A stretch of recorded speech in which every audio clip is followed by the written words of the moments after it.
Ah, the crisis confluence with opportunity.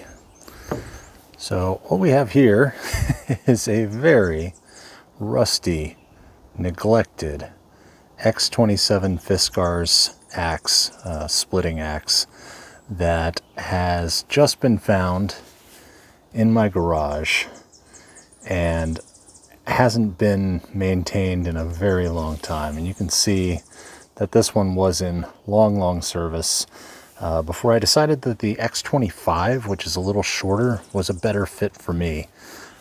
This one's more for somebody who's around 6'1", 6'2", I feel. And on a good day, I'm 5'11" to 6 foot. But my biomechanics, the X25 just works better. But there's a method of sharpening for an axe that's very quick and very easy and very forgiving that I'd like to share with you guys. I came across it called the Rooster Method after the person that first brought it up. Basically what you do is you get a drywall pad from your home improvement store and some wet dry sandpaper sheets, and you attach them together. While I undo this, drywall pad has a nice solid grip handle, a couple of tensioning clamps on either end, and then your wet dry sandpaper, you get the full size sheets and you cut them into thirds lengthwise. And you have just enough room to clamp them under the ends, fold it across the bottom, and clamp it on the other side. And this is the 400 grit. I'm using the 3M Advanced sandpaper. It does seem to hold up better than regular wet dry. So I'm going to switch out to a 120 grit because we have quite a bit of work to do on this particular axe. We're just going to tighten these spring clips down.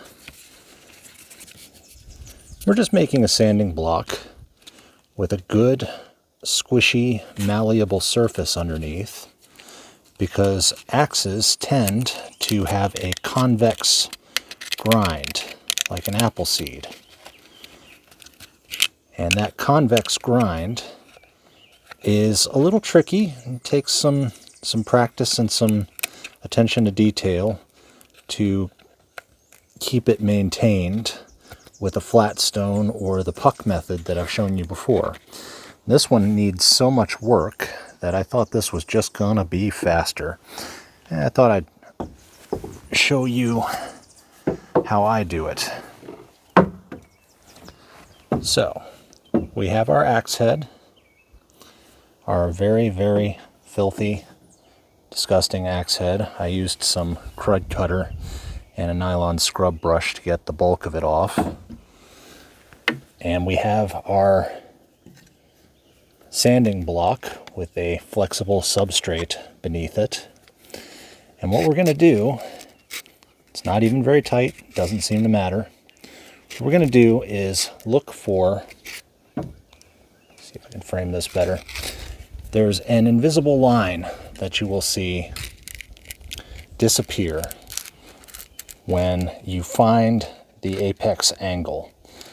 You'll see there's a dark area below the edge of the blade, and that slowly goes away as you approach the right angle until finally it seems to disappear to your eye. Kind of mark that angle behind the axe in your head as to what you're looking for. You can use your fingers as a guide if you like, but with an axe or a hatchet that I'm just going to use on wood as an impact tool, I just tend to mark it in my head and go. So all you do, and we're starting with a very rough 120 grit, is start stropping motions away from the edge.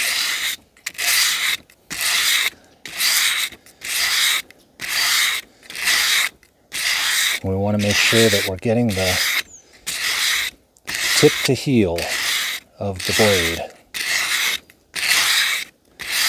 And sometimes I'll shallow it up to clean up that bevel a little further as well. The only thing you don't want to do is increase your angle so much that you're rounding off the apex. Too shallow, and maybe you're just sharpening things you don't feel the need to sharpen. It'll make for a nicer finished effect, but it's not really helping you out.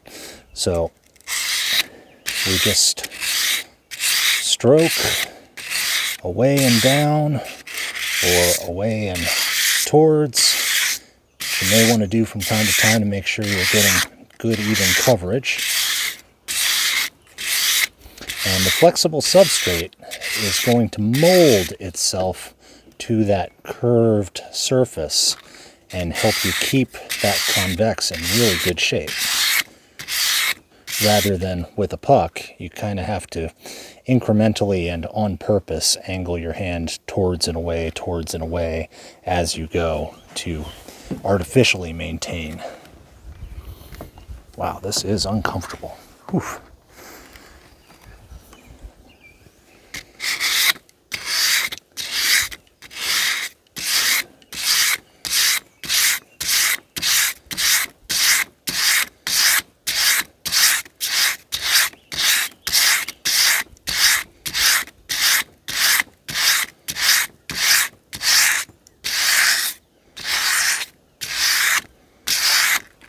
As you can see, we've already brought that edge quite a ways back to being usable and fresh steel and cleaned up and ready to go again. Now, I'm going to check for a burr, that slight catch against my fingertip as I move it away from the edge of the blade. I don't feel it yet. So I'm going to pause this and come back when I've got that developed. Okay, so that was another further minute and a half on 120 grit. And we're starting to look a whole lot better there. For comparison, that's the untouched side. That is nothing but rust right there. And we're going to take all of that off. Okay, so I'll pause when we're ready to, or until we're ready to move to the 400, then we'll show you the final product.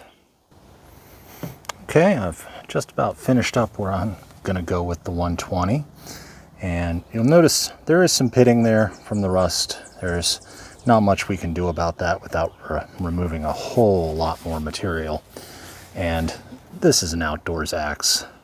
We're not going to worry about it. We just want it sharp and cleaned and the apex well maintained. So we haven't removed all these little micro fissures down there at the apex yet. So we're going to keep working on that for a while. And I'm going to move to the 400 in a little bit. And all we have to do to move to the 400 is undo these spring clips, change paper, and redo the spring clips, and we're done. And I'm going to show you something in just a moment. I'll be back. Now this kind of falls under the auxiliary tip and trick section. When you want to protect a piece of carbon steel like an axe or a carbon steel knife, one thing you can do is black wash it with an acidic solution. One of the easiest ways I've ever found is, and this is going to develop black oxide, which is non-corrosive. It's a form of rust and oxidation without the presence of oxygen, I believe, but it provides a protective layer over the steel where destructive orange rust can't penetrate. So this is my Tarava Jarapuco 110 that I lightly black washed. A lot of people will use vinegar for that, which does work. But what I like instead is to make myself up a cup of Star San. Anyone who's been in the home brewing area or possibly the restaurant industry will recognize this product. And mostly it is high strength phosphoric acid. And it comes in a nice dispenser with a dilution ratio. The version that you would use for surface preparation is just fine for black washing. You might want to make it 1% stronger or so.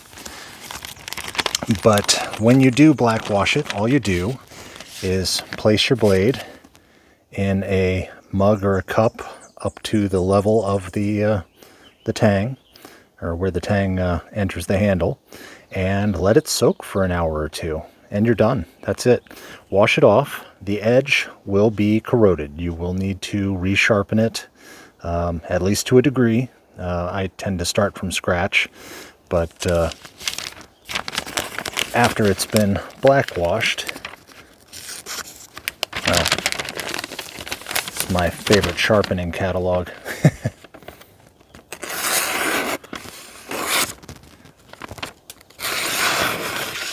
You can see that that's quite sharp. But that is how I like to protect tools that are going to be exposed, that are carbon steel, that are going to be exposed to the elements and may not get a coat of oil in time. It just buys you some time. It's not an end-all be-all solution, but it helps a lot. Okay, so let's move on to the 400 grit on our axe, which is currently looking like this now compared to how we began. And then we'll try a sharpness test on it. Back in a few. We'll do a little bit of real-time sharpening here with the 400 grit. I really like this 3M Advanced. Come on, get out of here. Go, go, go. Sorry, wasp season. I really like this 3M Advanced Sandpaper because it doesn't clog on sharpening metal for quite a while. I really like that.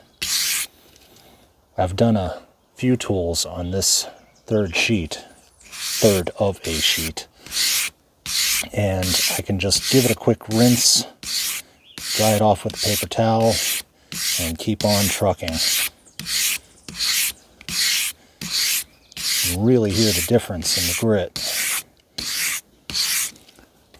Every once in a while, change sides. Get some fresh abrasive before you clean it up. But this is the process. It's essentially just stropping at the right angle away from the apex until it's where you want it to be. I am not aiming for a mirrored polished edge on this tool. This is going to live on the front porch or in the garage or in the camping gear. Not that I'd take something this large, anything other than car camping. It's not going to have an easy life. It's not going to be treated like a precious object. It was originally a $35 or $40 axe, and it bashes through wood. So I want it sharp. I don't want it rusty. I want it well maintained. I want it usable when I need it. But that's about it. Okay, I'll finish this up and we'll return. Okay, I think I've taken this one about as far as I care to. Not one I use very much. This is more for demonstration than anything else, but here's what we ended up with. We have a nice, smooth, convex curve. I've spent about maybe 7 minutes in total sharpening this. And though we have some micro chipping still along the bevel that would take quite a while to get out, they were deep. We do have a quite sharp, usable edge.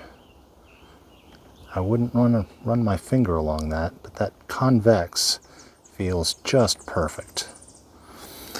Let's see how we do on paper. I'm not expecting this to be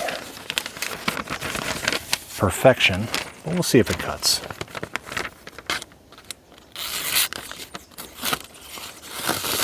Yeah, it's got a couple of hang-ups, but it is slicing. Just clean up there.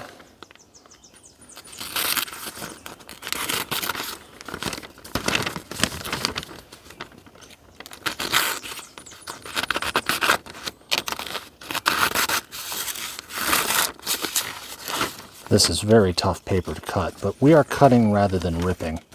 So I'm going to call that a success for last minute rescue sharpening. And this, with its geometry, will be just fine for splitting wood.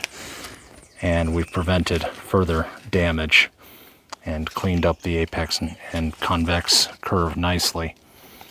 So that's it. This was the Rooster method of axe sharpening using a drywall pad and regular full-size strips of automotive or advanced sandpaper. And will I use this most of the time in place of my traditional puck method?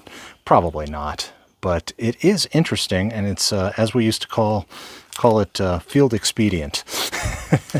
So if you don't have a puck or a stone that'll work for you, and you're not willing or interested in learning how to sharpen a convex edge, this is a nice cheater method. I like it. So that's it for now. Just thought I'd share a few things, and I'll see you in the next one. Thanks for your time. Have a great day.